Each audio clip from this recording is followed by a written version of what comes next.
No, nobody was hurt, no injuries, anything like that, but they have a lot of damage, and that's why when you take a look behind me, you can see that there's some of the displaced residents walking right there, and you also have a good amount of Mesa firefighters that are still on scene, because you take a look at the actual apartment, and you can see that firefighters and investigators are going in there right now. They say that there are still hot spots inside that they have to be very careful of, but this all started around 7:30 this morning on a second floor apartment. They call it a room and contents fire, which is essentially what they mean by that is that it was just generalized stuff that somehow caught fire inside of the apartment. They don't know exactly how, but once it caught fire inside of that second floor apartment, it then started to spread throughout this section of the apartment complex, got to 16 different apartments in all. 6 of those are now considered total losses at this point. We talked with people who were inside while this fire was happening.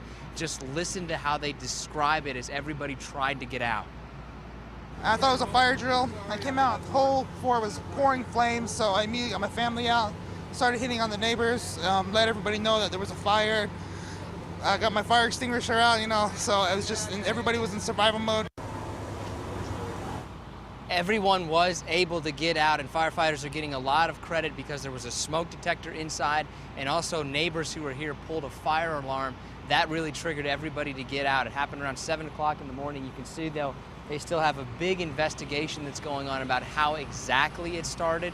There's 12 specific families that are going to be put in other apartments right here at this apartment complex because they have some open spaces, but firefighters say a big problem is that there's a certain kind of insulation inside of this apartment that can really easily catch fire, so they're being very careful with that, trying to hit it with a lot of water. Back to you. All right, Nick Vincent reporting for us. Great news. No one was hurt in that apartment fire.